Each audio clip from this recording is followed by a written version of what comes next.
Okay. Well, that seems to be on. That seems a little different. Yeah. Seems a little different. Is it Yeah. different or is it the same? You're just asking me about the Amazon thing. Let's see. Let me. Oh, hey, we are live. Okay. Yeah. Great. Should we just do the podcast really, really fast while it's good? Exactly. Yeah. Hey, welcome to the Yeah. episode. We did this. We're going to talk about this. Goodbye, everybody. Yeah. Exactly. Internet weather was poor today. Wow. That's an attack. Yeah. Ooh. That will be That's not good. remembered. Yeah. Oh, goodness gracious. So they missed our MST3K conversation. It's probably for the best.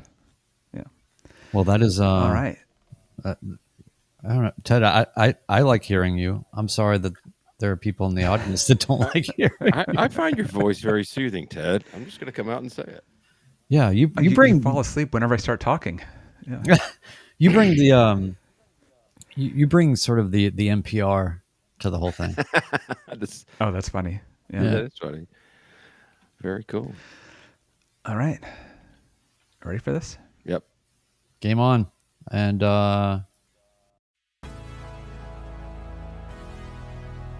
Welcome to the Midlife Pilot Podcast. What is it like to become a pilot in midlife?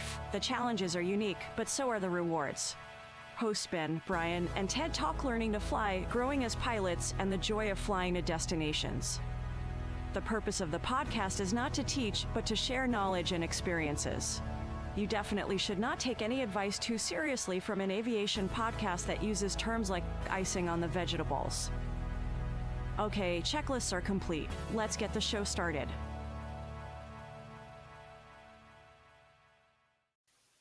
Hello and welcome to episode 151 of the Midlife Pilot Podcast, where we share the experiences and challenges of flying in midlife. This episode is going to be listener feedback driven. Tonight's topic, we're calling it the second chances at 46. Our listener, Chris T., battles with motion sickness, scheduling, and family legacy. With me tonight, as always, is our friends Brian in Nashville and Ted in Portland. Hello, everybody. hello. Hey. Good to see you guys. Yeah. Nice I to guess be I should here. say at some point in time, my name is Ben, and I'm in Atlanta. I guess because there could be new listeners, maybe. I don't know. How's everybody doing? Good, man. Good. And Ted, just glad to see you're hanging on over there. So it's good. It's good to see you, Yeah. man. Yeah. It's it's quite the place that we all live, isn't it? Today, not only has the weather been off, but the internet weather has been off. So, Yeah. yeah. This we're stream glad to be could here. this stream could self-destruct at any moment. Yeah. So let's just make funny faces the whole way through, so that way, if it does die, we go out with funny faces. Didn't I just see that Jeff Bezos just pulled an engine off of the ocean floor of one of the Apollo missions or whatever? It's like, And he did that a million years ago. Did he do another one? I think maybe he got Okay. the other engine. I Yeah. don't know. But it's but it's just, hey man, your servers are down. Check that out. Yeah. But yeah. But Ben, you've been going pretty hard. But I'll tell the folks first. Yeah. I had one of my favorite things about flying. Obviously, we all enjoy flying other people around and sharing aviation with people. A slightly unique twist on that I got to experience the other day was that I have a former colleague and friend that I hadn't seen in about 6 or 7 years, living down in near Huntsville, Alabama. And so I just thought, hey, man, we need to get together. I'm going to fly down there. We're going to go fly somewhere for lunch, and then I'll take you back, and we'll do that. And he's been in Alabama for a little bit. Circumstances brought him there that were not his bidding. So he has a kind of maybe a little bit of a negative outlook on where he is. He doesn't really like the area very much, and he says they've been kind of just more insular and staying in. And so I was able to go down there and say, hey, man, one of my favorite things about aviation is it has illuminated to me the magic of Alabama. There's so many cool places in Alabama. And so I took him around and he got to see, I took him over. We did a touch and go at Gunnersville, Ben. Yep. And, went to Coleman, went around. So point is just, he was sort of unaware of how beautiful all the terrain, the terrain and varied nature of it. I mean, Gunnersville is a strange little water oasis in the middle of Alabama, one of the only seaplane runways for hundreds of miles anywhere near this part of the country. So just a really cool thing. So I don't know. I did some fun flying, and it's really nice to just go to where somebody is and say, no, where, let me show you how beautiful where you live actually is. And got to fly over the rockets and all that stuff that they have at Huntsville. And so it's just neat to fly by and see rockets pointed up at you. But don't worry about that restricted airspace that's over there. Just, I'm sure. Is that what the R meant? That's what they are meant. Oh, I thought it was recommended. Yeah. When those F-16s pulled up next to you, that was meant that it wasn't an air show for yourself. It was. And for those that are listening and keeping track, even restricted airspace, you can get cleared through, talk to somebody, make sure you're on flight following that airspace. We got cleared through because we were already at 3,500. And even though by designation, it goes much higher than that, the activity that they had going on, I guess all the artillery or whatever, they had it really carefully aimed to be 500 feet below us. So we were fine. Nice. I had one of those weekends. I'm a little short of calling it perfect, but it entailed every single, like my favorite things. Woke up, and I'm going to include Friday and today, but Friday morning, woke up, had a great multi-lesson, worked on pattern work and did some short field ops. We also did single engine work, and my landings are getting to where they need to be. Need to work on the short field stuff. That's fun to do. And the single engine landings are also, fun. I have a quick question for you before you carry on. Does it really matter how good your landings are in terms of the rating? Of course you want to have good landings. You want to do it right. You want to fly the plane. No, don't bend the airplane and get it down on the ground and not kill anybody. Yeah, look, if you're just really good at the procedures and have all the knowledge and everything, is it possible to get that rating and then the examiner just be like, I don't know how you land a plane, but you passed. That's right. Yeah. Okay. I don't think there are any criteria that have to be met. I think the plane has to be operational when you're done. Sure. I'm guessing so. Safety of flight. Yeah. Right. So great day on Friday. Woke up early Saturday morning and got to go do some fly fishing in North Georgia. A very long day, but very awesome. The weather was great. We were kind of doing some trailblazing, getting into some of these really remote backcountry creeks, and did a lot of wading. Didn't catch anything really, but it was a lot of fun.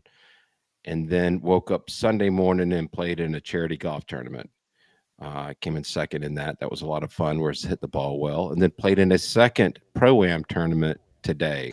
Jeez. So I typically play around 4 rounds of golf a year, and I played twice in the last 24 hours. So, but it was, I love golf, I love fly fishing, and I love flying. So I got to do all 3 in the last 3 days. This was like your Make-A-Wish weekend. And I forgot probably the biggest thing of all. I got to do this now. This is kind of embarrassing, maybe not, but took Terry to our favorite restaurant Saturday night for our 28th anniversary.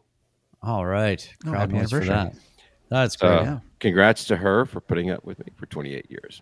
So it was a great weekend. I am completely and totally exhausted because I was moving from one activity to the next throughout the entire weekend, and I haven't stopped until we got to this podcast. So, what's funny is I just, in the back of my mind, I just thought Ben is very busy right now, but I didn't realize that you were busy enjoying yourself. So I'm glad to hear that. There won't be much busy work. It'll be busy work from here on out, and it won't be fun. So I got it all out of my system. So we're good. But yeah, it was a great weekend. What rating does Terry get Um, after 28 years? I mean, what is that? I mean, Angel, yeah. Halo. I mean, listen. Y'all know me. Her put up with me for 28 years. What would you say is what's the secret, Ben? Laugh. If you can make each other laugh, then I think that's a big part of it. All right. And so, do you have any good bits that you rely on to keep it all together? You know what? What's funny? So I'll give you one really good one. 28 years. Terry has uttered these words in this specific order after a comment I made. The words are, "You are right." She has said that twice in our 28-year marriage. And it's now a thing. It's always been a thing. But it slipped on Saturday night while we were at the restaurant. And I pushed my chair up from the table. I'm walking around the restaurant like it happened. I just tried to make a big deal out of it as I could. It's stuff like that. Somebody pull the confetti switch. When she says, "I'm going upstairs to take a shower," we all go, "P-U." I mean, it's just playing around, giving each other a hard time. So, I like it. So it's been great. So, Ted, you've been up and around a little bit, haven't you? Yeah, I did something really special yesterday. My first Special VFR. So, I talked about doing it once in the past and got together a panel of experts to see if that was a good idea or not. That was a couple years ago. And the field, I'm in a Delta, and half of the field was basically covered in fog, and everything, the runway and south wasn't. So they were reporting ceilings of 300. And it's like, yeah, but not really. So, I got up to the line and I said, "Hey, do you do Special VFR?" He's like, "Yep." So it was interesting because there was a couple of helicopters buzzing around, and it had to wait until they landed, so they weren't moving. And then I took off and report when you're clear of the Delta before anybody else could move. So it's no wonder it's a big deal. You get the entire Delta. And he was like, "Turn out whichever way you want." So, yeah. Can you for our listeners, maybe elaborate on what Special VFR is? Because there may not, it's not often used. So it's not just a VFR clearance where they talk more slowly to you. Yeah, exactly. So Special VFR lets you take off without any regard to cloud clearance other than you're not in the cloud. So please don't have your wing touch the cloud. Otherwise, you're good to go. So where it's really helpful is when you've got one giant cloud or one fog bank over part of the runway, and everything else is clear, and you're 100% confident in that. And I was. I waited a little while to see if it would improve, and it was kind of sticking there. So I'm glad I did it. That was really fun. We could have used that when Brian, when we were going to Music City, when we were getting to relieve John Toon.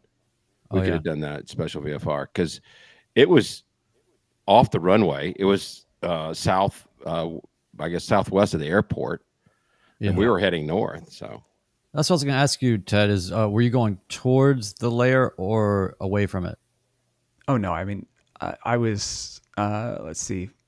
I was going to basically go parallel along it, but it only existed in that small area. So as long as I didn't take off and go north, I was fine. And so I took off and I circled to the south and I went east, and so it was really cool. And you could actually kind of see there was a shelf that you could get above it even. And by the time you hit 1,000 feet, so it was very interesting to do. That's awesome.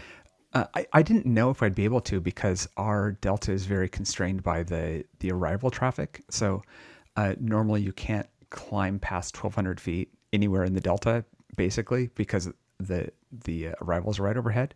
So I didn't know if they'd be able to do it without canceling or pausing PDX's traffic. And So obviously they could, and otherwise they wouldn't let me out if they had to make everybody else wait. So yeah, it was fun. But yeah, the weather yesterday was really all over the place, and I came back and realized that I was flying into 50 knot winds at one point. And so what do you have to do when that happens? Put your flaps out, slow down, see if you can hit zero. And I pretty much hit zero. The plane was drifting to the side, so the ASB track makes it look like you're doing about 2 knots. But I stayed there in roughly one position for 5 to 8 minutes. And Wow. so that was a fun experience. The other thing that I did this week, it was really tough because it's middle of the workday, but I went and got really good pizza from one of the places in town, and I took it to a friend up at the Tracon. And our ATC is working because they have to. As we've heard from opposing bases, if you don't show up, the police will show up at your door. So it's required to work, but they're not necessarily being paid right now. Just getting an IOU, they will be getting paid back. So of all times to show some love to your traffic controllers, whether it's Tower or Tracon, Center, whoever's near you, this is a great time to do it. And you've got some more on that, Brian? Well, yeah. So perfect segue because yes, in our events and announcements today, we're celebrating International Day of the Controller this October 20th, 2025. Is that right? That's the correct date. right. Yeah, That that is is today. Yes. Yeah. Yeah. So, and if you're hearing this before or after, just roll with it. So, absolutely. Wait a minute. If you're hearing this before right now, Yeah. okay. Just. I don't making have sure any you bias understand towards where you sit in time, Ted. So Yes. maybe you just need to think Sorry. Yeah. about, how you look at people that are in the before. Okay. I don't even know what that means. You're living in the past, man. No. So International Day of the Controller. We've had some awesome reminders and ways of celebrating that, not only by you, Ted, and others. I just want to mention a few in our Discord real quick, if that's all right with you fellas. That'd be awesome. So if you're not familiar with International Day of the Controller, it's celebrated on October 20th to recognize the vital work of air traffic controllers who ensure the safety and efficiency of global airspace. If you've never talked to them before, you probably should.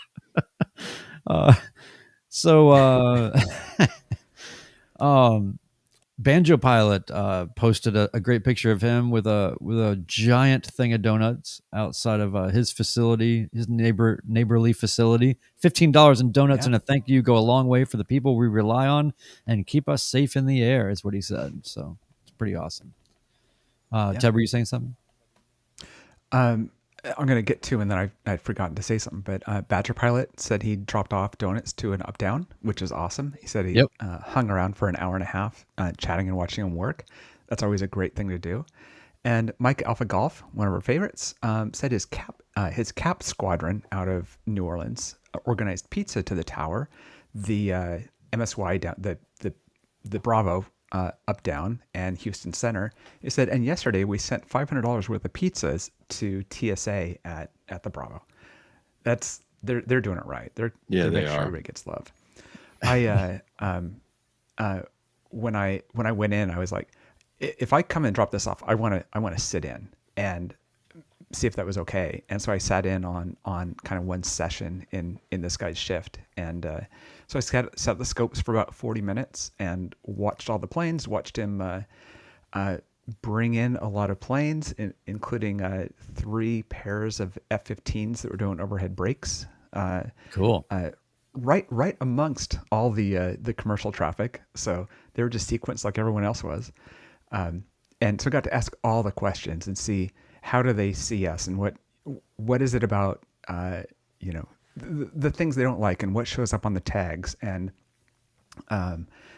how they just kind of designate things and use that final notes line on the scope. So it was a great experience. That's cool. And heard him try and call out to somebody in the blind just to see if they were kind of in the way, but I mean they were legal and everything else, but if they were there, he would have been very happy to hear about it. So, Hey, by the way, Ben, before yeah. you get into the next thing, I just want to say, you mentioned Ted. You mentioned that Badger Pilot was saying they let me hang out for an hour and a half just chatting and watching them work. I had to sort of the last time I went to do a tower visit, I definitely was there for a while, and I kind of I kind of just kept wondering if it was sort of like company that won't leave. You know what I mean? Where you're just like, guys, this is just this is great. They're like, they're so glad you're here. It's great that pilots are interested. We love to answer all of your questions. Yeah. So while I'm sure in his situation it was totally kosher and good, maybe one thing that at least here in Nashville, B&A is way stretched. Be advised that if you send $500 worth of pizzas, it doesn't mean that they have an obligation to entertain you for a couple of hours. So just on the counterpoint to all that, please do something great for your fellow controllers with no strings attached. And if you do get a visit, enjoy the visit. Just read the room, just like you do when you're on the radio. That's right. And a quick thing to point out, I did check with my friend that is the manager of the tower at my home airport, McCollum, Romeo Yankee. It is a contract tower. And I'm assuming this applies to all contract towers, but they are actually still getting paid. And it will continue that way unless the government shutdown runs through the end of their contract period. If their contract period ends and it's still going the shutdown, then they will stop getting paid. Now, I think his contract ends in February, so let's all pray that the shutdown won't be going that long. I don't think it will. And once again, thanks to everyone for keeping this a politics-free zone. Yes. That is one of our primary missions here at the Midlife Pilot Podcast. Is the reason why it's so great is because it is a respite from all of that. So thanks for the chat, keeping it cool, and everybody in Discord and everybody. It's awesome. Really appreciate it. Yep. We also can intrude on that without us getting into some of the issues about it. But the reality of it is you've got some controllers that aren't being paid today. Right. And I'm sure the contract guys would love to get donuts as well. Just saying. Yep, absolutely. Wanted to mention to everybody that we have been trying to work with the folks at Tango 82 in Fredericksburg, Gillespie County Airport. And it's not looking too good out there. Brian, I know you've been going back and forth with them, but I guess, we were there last year, and now it seems like every group on the planet wants to have a meetup there. There is a contingency plan. If we all just get together and buy a bunch of King Airs, we can just piggyback on the King Air event that they're having. Oh, okay. So that's one plan that I thought of. But no, they're super stacked up. Which is fine. It may still work out, but we are definitely looking at some other things. Ben, do you want to tell the fine people in the chat what we've been looking at? Absolutely. So we're looking at Thaden Field, which is in Bentonville, Arkansas. It has a lot of appealing qualities to it. It is rich with Airbnbs and hotels, and I believe there's a restaurant on the field. And it's a Delta, I believe. No, it is uncontrolled, and but it's in the surface area of the Charlie. It is one of the least busy Charlies in the nation. And the reason it's a Charlie is because the other airport basically serves. For those of you who don't know, Bentonville is the home headquarters for Walmart. I'm saying the main airport is a Charlie. This one is I understand. Uncontrolled. Okay. Yeah. No, I understand. And the reason that's a Charlie is because of the headquarters of Walmart. We're talking about Victor Bravo Tango, by the way. Right. VBT, Victor Bravo Tango. Right. And you can fly there commercially to X-Ray November Alpha. Believe that's the ICAO code for the airport. That sounds about right. Northwest Arkansas Regional, I believe it's what it's called. So yes. And also a special shout out to our friend and supporter Sue and some others who actually brought this location to mind. And so if you have something on your mind, now's the time, because we're going to nail this down in the next we got to figure this out in the next couple of weeks here, I Yep. think, so that people can make all the plans that they need to make. I'll tell you this though, guys. I'll tell you this. Fly Oz is based there. Mm-hmm. And if you're not familiar with Fly Oz, go to flyoz.com.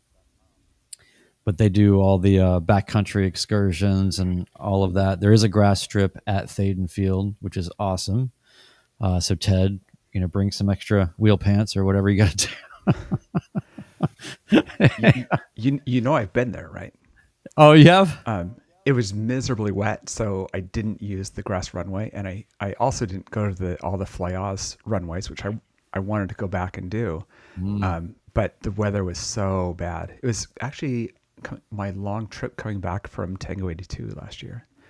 But yeah, I spent a night there. And Bentonville has a lot of things going for it.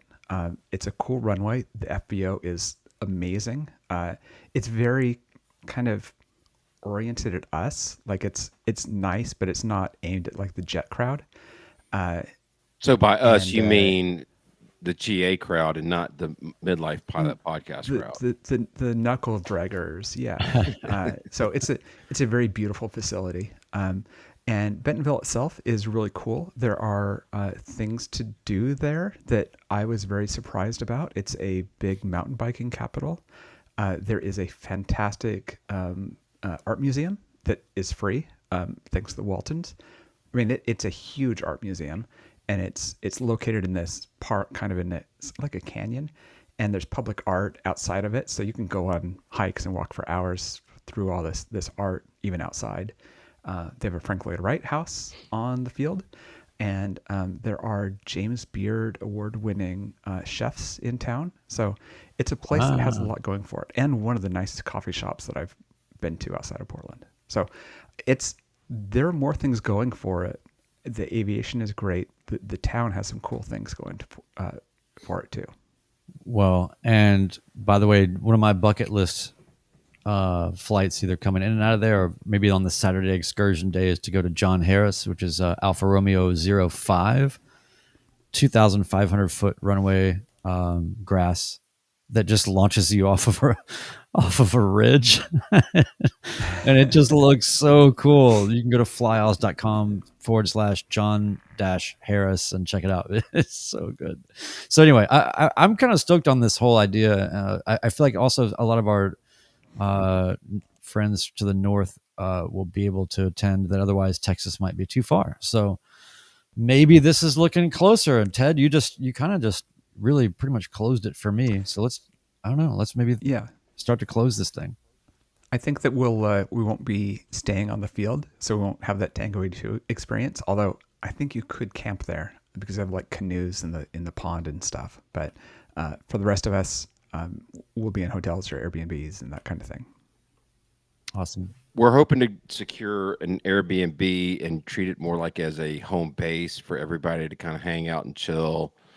And so we'll see how that plays out. But Brian, you want to tackle some housekeeping, and then we can get into our feedback. Yes. So housekeeping, Belly Scrub. We are able to keep this podcast ad-free because of all of the support we get from Patreon. So thank you, all the patrons, for continuing to support us. And that means as much as anything. Join our Patreon community. You get Discord access, lots of exclusive content. Don't forget, we have all the check ride debriefs. One Dull Geek has lined up a massive amount of check ride debriefs and other interesting content on our Patreon. So 10% supports Freedom Aviation Network's anti-human trafficking efforts. You can go to their website and sign up to be a pilot or a volunteer. And for everything Midlife Pilot Podcast, feedback, merch, and more, visit midlifepilotpodcast.com. And now that we've been directing everybody to just go to the website, it seems like it's working out well. People are able to figure out where the shirts and the hats are and the coffee cups and the whatever. And people are also able to figure out, how to easily send us a message. And there's a lot of other stuff there too. So midlifepilotpodcast.com. And what the cool thing too is that, for instance, this episode is completely feedback driven. So we like doing that. Sounds great. I want to hit this comment from Mr. Easy G. He's asking when for the fly-in, and that's yet to be determined. But we're looking at sometime between mid-March and late March. But there'll be more to come on that in the future. So we'll have some more details coming to you. So tonight's podcast, or tonight's topic, it is a podcast, but tonight's topic is from our listener, Christopher T. And he writes, first, I wanted to thank you guys for putting together the podcast. I found it probably 2 months ago and have been binge listening to it while driving. I've wanted to pursue my PPL since I was a kid. He's now 46. For me, it's beyond the normal desire to just be able to fly wherever, whenever, and wherever you please, although that does sound amazing. It's a desire that goes back a couple of generations to my grandfather. He was a World War II pilot and radio man and ultimately ended up on a B-29 that was stationed in Tinian with the Enola Gay. Wow. Before he passed away a couple of years ago at 100 years old, he would always tell us stories about the war, kamikaze pilots, and so many other things. He loved flying. About 25 years ago, I told him I wanted to learn how to fly. Since no one else in the family was an aviator, he was excited for me and bought me a book on learning to fly. I read it cover to cover, took a discovery flight, and loved it until motion sickness kicked me in the teeth. And I never, continues, I never splashed my Merlot, as they say, but miserable the rest of the day. We'll have more on that in a little bit. He said, so I quickly came to the conclusion that I just couldn't do it. So he continues, fast forward, and now I'm midlife with an amazing wife and 4 kids, ages 6 to 19. And your podcast has given me the bug again, and pretty bad. For that, we're sorry, or you're welcome. I'm not sure. The old saying rings true that when you're young, you have no money and lots of time, but when you get older, you have less time and more money. Truth be told, I run my own company, so I can work out flying during working hours, which is great. So now I have the bug worse than ever before. I've been blessed in life to have the means to pursue this, but family life with 4 kids is busy, and there's the darn fear of getting motion sickness. If you were in my shoes, and maybe you were, what would you recommend? Is there a rule of thumb that some people just can't get used to the motion? For a busy midlifer, what kind of training schedule is reasonable? Do you know any CFIs in Atlanta, maybe at PDK, that you might recommend or that you would know would have some understanding of us midlifers? The issue is, I don't know what realistic looks like starting at this point. When I took my discovery flight, there was a kid in the right seat. I mean, CFI. He wrote that, not I didn't say that. And there's not a chance someone like that would understand the scheduling changes or even motion sickness issues some might face. I've read that motion sickness is just something you get over as you fly more, but I have no idea if that's true or not. Anyways, apologies for the rambling. I appreciate you guys, what you guys do, and for any insight you might have to offer, and certainly for allowing some of us to live vicariously through you. Thanks, Chris T. So, it's a lot to unpack there. That is a lot to unpack there.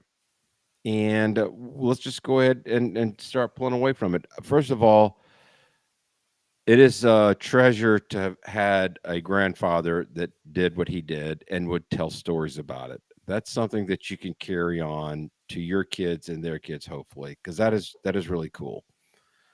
And I love that you're wanting to do that. There's also the flip side of the legacy in aviation, where this war hero bestows upon you, a book, and sort of last wish. Nobody else in the family is an aviator, he said, and here it is for this torch for you to carry, and you're running a business and raising a family, and here's this torch, you're cramming it into your hand, and good luck carrying it. It's like, okay, I'd love to talk more about kamikaze pilots. I'm just trying to find a free Friday. Right. So that's a lot. But I mean, it is cool though. I mean, and honestly, that's what a great motivator ultimately. Right. Yeah, Ted, do you have aviators in your family? Yeah, I was just thinking about that. Yeah, I've got so my mom's dad would go to Reno air races every year. He flew despite a welding incident, so he had he was monocular vision and had to get a flight test to be able to fly. So flew for a long time. My my mom's mom was married 3 times, and each one of them was into aviation. Oh So wow. they always enjoyed hanging out, talking aviation when they got together. It goes back in a lot of different places in the family, but I think that's true with a lot of us, where it exists somewhere in there. It may have skipped generations. It may be offset by an uncle or something like that. But I think a lot of us have a similar story of that. It took me a while to get into it, but I always thought about Uncle George or Grandpa Bob, who flew and would talk about it, right? Like, Yeah. it's like it takes a while for it to stick, but we've all thought about that. I know you've got that case, Brian. Ben, do you have that case? Nobody, to my knowledge, were pilots. Wow. In our bloodline, my brother-in-law we married into the pilot piece of it, but Oh, yeah. yeah, I'm the first aviator. So, and I hope to, like you say, inspire that. And I want to ask our listeners out there that are listening to this and to our chat, tell us your legacy stories, or do you have members of your family, current or past members that were pilots? Did they fight in the war, or just general aviators, or anything in between? Yeah, I think it's interesting too how even if you don't have that direct lineage, I think a lot of us in aviation feel and are in effect some tangential part of it. And I'm working on a video piece right now about the S&J4 and my experience flying in that and taking the stick for a while and all that. And it's impossible to not, especially when you're flying vintage warbird aircraft, to not feel like you're part of some continuum, albeit not nearly as significant, but maybe just in a different role. But yeah, Mike Alpha Golf has some words, huh? Yeah. Our doctor friend Mike Alpha Golf is dipping in with some links or some references that I'll put in the show notes. But he's a big fan of evidence-based medicine, and I'll quote from this article that he brings up, which is, habituation remains the most effective non-pharmacological method to reduce motion sickness. The problem with and this is me, the problem with using chemicals to fix your motion sickness is they're usually drowsy. They're not allowed by the FAA, and they shouldn't be. So the point there, to put it in simpler words, is generally you'll get through it. So yeah, let's tackle the motion sickness part of this, and obviously Mike Alpha Golf is on it for us. Yeah. Yes. We're so glad because we're not doctors. So Yes. I would like to start off by saying to anybody out there, I have been flying for 7-8 years, and the first time I got into the L-39 and we did 2 barrel rolls, I was feeling it. We had to stop. Now, I know that was more aerobatic, but my point is everybody at some point in time is going to be susceptible to some motion sickness. And I absolutely agree. When we first got the Beast, I would go up with Stuart because I hadn't yet passed my PPL, obviously, and he would do 60-degree banks, and I would feel it. Not almost to the point he was saying I would be a little woozy, but I had the same thought that if I'm getting woozy doing this, and am I going to be able to be a pilot? As soon as I got in the left seat and started doing it myself, it really was not. It was a non-event. So I agree with Mr. Gillette, or Dr. Gillette, I should say. Just keep going up and doing it. You're probably going to be fine the next time up. And Jeff R in the comments also says that he gets motion sickness when the CFI has the controls, but when he has the controls, he doesn't get the motion sickness. It's not because I'm a better pilot. It's because my stomach gets warned about what my hands are doing. Completely true. Flying it and looking outside seem to be big issues. If you're looking at the instrument panel, if you're not the one flying, it's a lot worse. So I've only had one passenger things I'm aware of. ever get motion sickness at all, and luckily he was in the right seat. And I just said, "You're flying the plane now," and he was fine. It cleared him right up. There is something about, I think maybe there's, I don't know, Mike Alpha Golf can confirm this, but I feel like there's some other, also as much as there's physiological things going on, I think that there's psychological preconditionings, kind of the lack of control and perhaps the undercurrent of anxiety that then sets the stage for the other things to happen, the physiological things to happen more easily, perhaps. I don't know. Novel environment. Yeah. Yeah, Or definitely. they just want attention. Well, I don't know, but I've had two passengers throw up in my airplane, so Oh, I don't think it was. They certainly got my attention if that's what they were looking for. wasn't one of those your son? Yes, And yes. and the other was an angel flight. I remember that one. No, it Do you actually guys have wasn't. 6?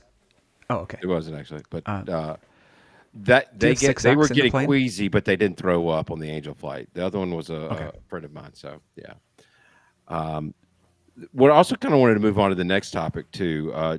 He mentions about training schedules for busy adults. We've said it before, and I think most people agree. You need to be able to fly 2 to 3 times a week. If you could schedule more than that during the week, even better. But knowing that you're going to have the plane's going to be down for maintenance, you're going to have a bad weather day. There's going to be all these things, and I'm living proof of that now. The problem is, the plane was in 100-hour inspection for longer. We had bad weather, so I went 2 weeks off, and then I spent the next week. The next lesson, following that, I was, spent half the lesson relearning what I had forgotten. So. Yeah. That relearning is a big deal. It early on, that distance between your flights being more than a week, especially, is a big deal. If it's been 3 weeks, man, enjoy learning all the things you did last month. And here's something interesting I that think- Go ahead. Sorry. I think you needed to read a post from Mr. Ballard to us, Ben. I will, but I do want to make one other comment, because when I knew that I was going to be offered time, I was like, I'm going to chair fly this. I'm going to go through my flows. I'm going to be so fresh when I get back there. I'm not going to have forgotten anything. The problem with that is that I went through my flows in the plane, but I didn't actually take action. So you're supposed to push the mixers forward. You're supposed to push the props forward. Well, I put my hand on the props. I just didn't push them forward. And she goes, "You've been chair flying too much. You actually have to do the action." It was pretty funny. My friend, well, I think he's my friend. I'm not really sure after this comment. Former friend. Said, Yeah. Mr. Ballard says, Ben's landings make me sick. Not when we fly together, but when I am just watching them from the ramp. It's another form of motion sickness that's a little bit more disconnected from the actual experience, but still by mere observation. I love, that's one of the longest running jokes of our podcast is Ben's landings, as if they were bad. And yeah. Well, one other thing I wanted to say about the training schedule thing too is that for us busy midlife type of people, and building on what you said, Ben, which is 1,000% true, fly more often. Plan on one of those getting canceled every week for something. So do one or get at least 1 or 2 in every week. If you're just kind of anxious to get started doing it and get your training done, but you have a lot of, I don't know, like you're coming up towards the end of a quarter or whatever your work related things might be, or family things, slow could be fast in your case. It might be best to delay for 2 months so that you can really block out the time to make the most of it, and you'll actually get it done faster. So Absolutely. yeah.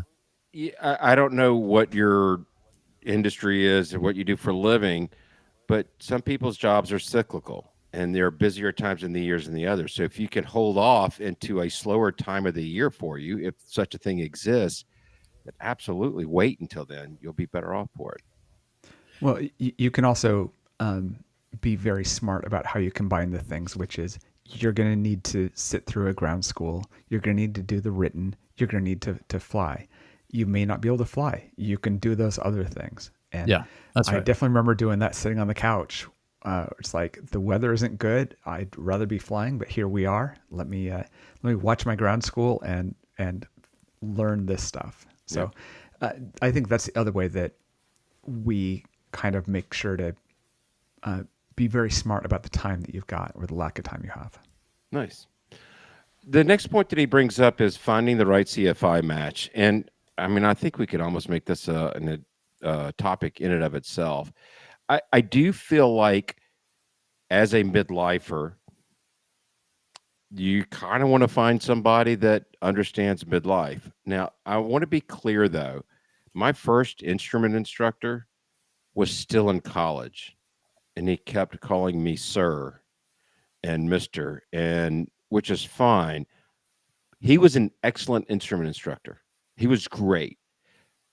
But I feel like there was some trepidation of telling me, being more forceful with what I needed to do different, that he was being super nice about it. And there was this, I guess, hierarchical level there that maybe he felt a little uncomfortable with. It also could have been that I was his first instrument student too. I don't know.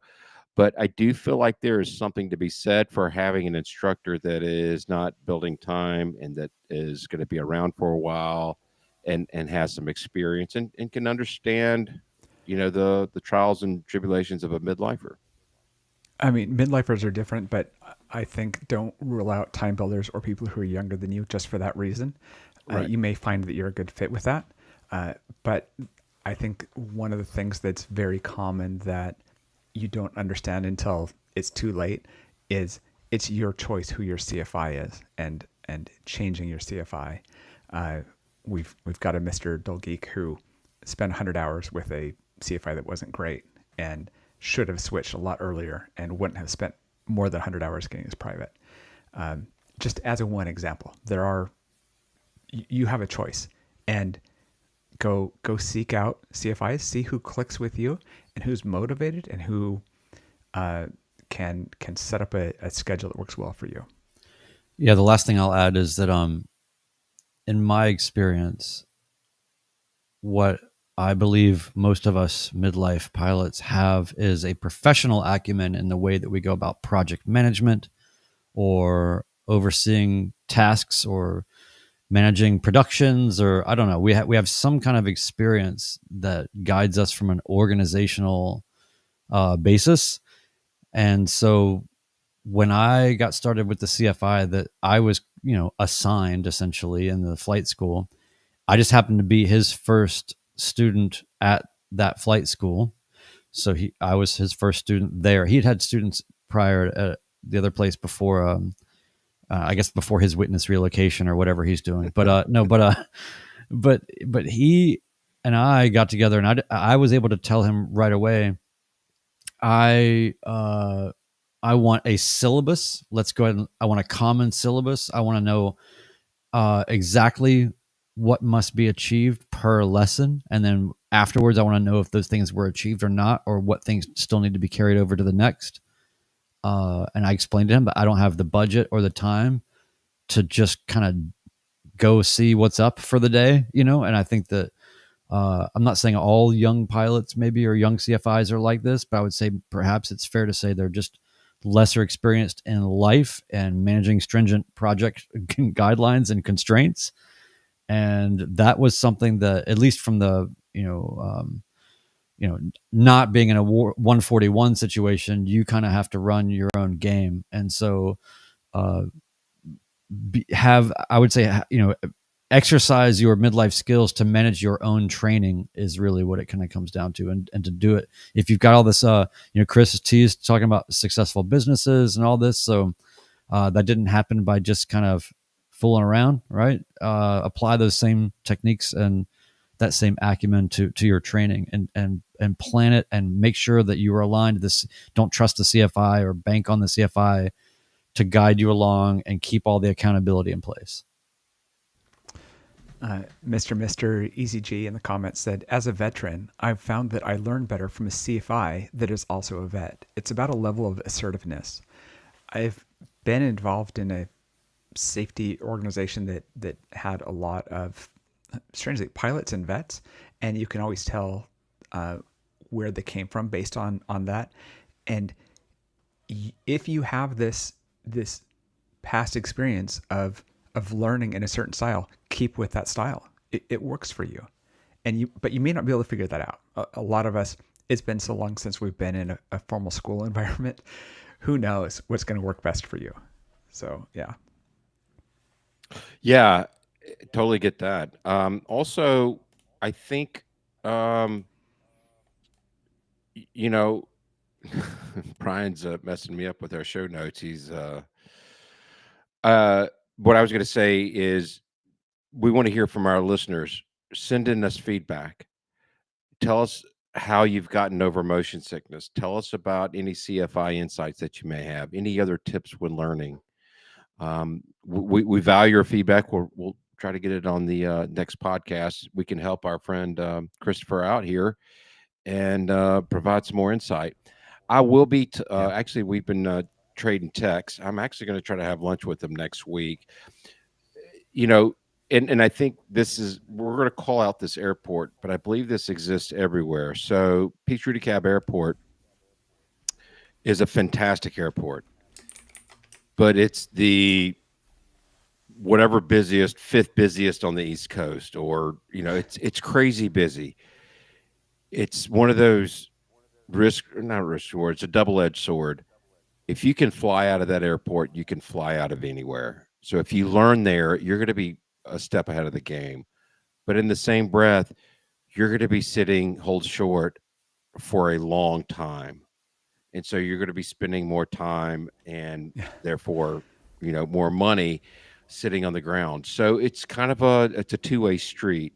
You can also go to Winder, Georgia, where there's non-towered, and get, half the time on the ramp than you would you're at PDK, but you're not gaining that same level of experience. So that's one of the things that you really you're scared. You're scared to talk on the radio when you do that, right? It's right. The double-edged sword of that.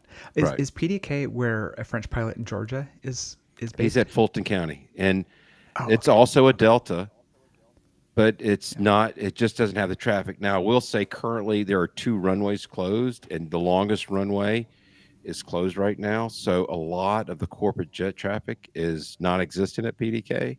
So it's been pretty easy lately because they've got a 3,300 foot runway, so that rules out a lot of the jets. Yeah, no, there's some that still come in though. The Honda jets are still coming in, and really, yes. 33, wow. Or maybe it's 3,500, but it's pretty short. Yeah. So. Well, Chris T, thank you so much for such a fantastic feedback for us to. It had so many good ingredients in it, so I really appreciate you taking the time to write all that, and I'm super glad to have you, listening and being a part of it. So this is great. Thank you. Absolutely, thank you for that. I'll hit the follow up from Mr. Ballard. Yep. Talking about being a vet, and Nathan Ballard says, I have some vet students and they all want right to the point direct feedback, so the CFI needs to know how to do that. I can imagine that's a lot different of trying to be careful with your feedback and give that what is it called, something sandwich, like give it praise that sandwich. way, right? Like praise sandwich. So that's great though. While I appreciate you trying to land the plane, your descent for the first 100 feet was outstanding. And when you turned the engines off, that was fantastic. But the points in between could probably use a little bit of work. That's not what we meant by power off 180. So that's awesome. Ted, do you want to give a shout out to our new Patreon member? Yeah, so we've got one new Patreon member this week. At the Hershey Bar level, it's Romeo Alpha Sierra. So Romeo Alpha Sierra, thanks for joining us. Hershey Bar is a good level. It's your favorite. It's my favorite. Hit some accomplishments that I saw in Discord. VT Pilot took some friends up golfing. Said it was his first for fun flight in 4 years. He talked about showing up with 3 people and clubs in a 172 and maybe not being the 1% at a golf course. Not being mistaken for the 1%ers. Yeah. Midlife Aviator did their night flight with an instructor and talked about how different of an experience that is. And that was great to see. It's always great to see the recaps on people's impressions with that. I definitely felt that. I've done some night stuff recently, and wow, it's different. Zach R. passed 150 hours. Congrats. Nice. Chris McGee passed their instrument written. All right. That's a good one.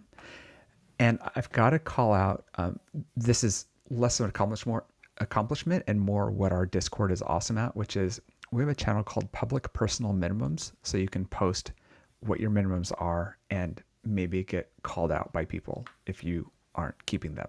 So there's a public way to do that. And Dr. Mike Alpha Golf shared his flight binder in there, which is about a 8-page PDF with his minimums in it, done in the exact style that I expect from him. It was fantastic. It's very detailed. It's fantastic. Mine are just scrawled on paper if I have. Can I just say one thing about that? Yeah. Not only is it just a remarkably precise document, people had really good feedback to even enhance it further. And that's what I was really enjoying seeing happen in the Discord, is that it's even getting better. But the coolest thing I thought about it was, we've talked about this a lot, and I know that One Dull Geek is very good at this, and some others, about ritualizing proficiency. And Mike Alpha Golf has, in his standard operating procedures, proficiency cycles. And I don't know about you guys, but that was the first that I'd heard of that in that way. I don't know if that's something that he gets from the medical world or just from being a intelligent person that is smarter than us or me. But proficiency cycles, I just thought that is a really great way to put it. So it was basically, some sort of a safety thing has to happen every month, whether that be a fast or pilot workshop class or something. Takeoffs and landings, normal short field, soft field, include a power off 180, ACS tolerances every 6 months, maneuvers every 6 months, abnormals and emergencies every 6 months, system knowledge yearly. I think there's a lot of people that are not as knowledgeable about the systems in their plane as maybe they could be or should be, or a lot of that stuff starts to kind of leave you once you just get in the habit of flying your plane all the time, or flying the plane that you fly. So anyway, I loved the proficiency cycles piece of that. And there was one for VFR and one for IFR. Nice. So good job, Mike Alpha Golf. That is some good stuff and super helpful to a lot of people. It's good inspiration for people that are looking for ways to think through what their minimums are. Yeah. I want to hit one more comment from Jason G in the chat. And I've started doing this as well. And I think this is a very clever way of doing this. He says, I scheduled my lessons in the first slot available in the morning. The plane was never late coming back, and the field volume was low. So my multi-school, their first slot's 7 a.m. And it's awesome because, I like that early morning flying, and the tower is just dead. It's amazing how much more flying we get in during that 2-hour block when you leave at 7 versus when you leave at 9. Yeah. Very I've helpful. enjoyed getting out before my tower opens at sunrise. That's kind of a fun, achievement unlock sort of thing. Pete at Niner talks about the problem with doing that first available slot, which is you can get cancellations from morning fog. So depends on the time of the year where you're located. That's fair. It is great though if you can get out there at like 6 a.m., get it done, go into work. You're in at work at 9 and you had a lesson already and you're distracted, but hey, you're at work on time. So.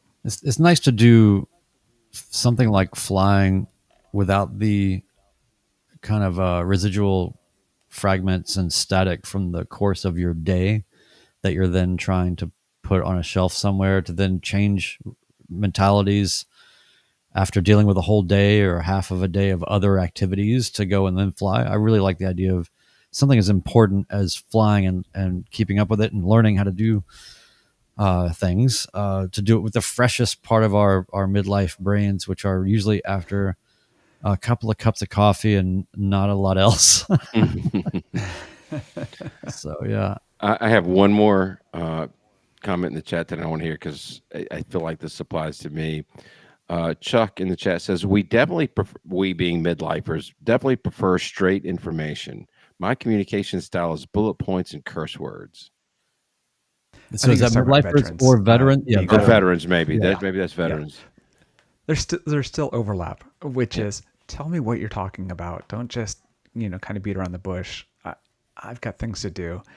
My brain's thick enough. Give me to the point on what I'm doing wrong. Yeah. I have, by the way, I just want to send a shout out. Thank you to Erica Gilbert and Gilbert Aviation for helping us through the me and the others that I'm in the class with for this IFR ground school that we're in, because if it weren't for having a cohort, I would be already off the edge in an asylum somewhere. But now I get to just make everybody else crazy. So it's great. And also to our friend Lewis, who's been helping us with study sessions and all of that. And that's just a testament to the real value of the community. Everybody's just here helping each other and teaching, and everybody that's frustrated with something, there's somebody that's pierced that veil and gone beyond the frustration and learned and made something happen and don't see it as that frustrating anymore. And it's just hard when you're a midlifer and you're frustrated, but they will guide you, just like we do for even the private pilots. When we were all going through that, it's real easy to forget how hard that was. And so if you're just starting out, or you're just in the thick of private training or any other training, just rely on any community that you can get to help you along, and that's what I'm real grateful for here. So I just wanted to shout them out. Very cool. Want to remind everybody, leave us a 5-star review on Apple Podcasts, or if you want to send us a review, if you don't have a fruit phone and you want to just send us a review, you can email it to us at midlifepilotpodcast@gmail.com. Don't forget to hit subscribe on your podcast app. And I want to ask you guys, is there anything else you want to say for the good of the order? I'm good. I'm good. You good, Thanks. Ted? Yeah. Tonight's words of wisdom, we're back to multi-engine training. Simulated engine failures, the only time your instructor smiles and you don't. Signing off, episode 151 of the Midlife Pilot Podcast. Goodbye, everybody.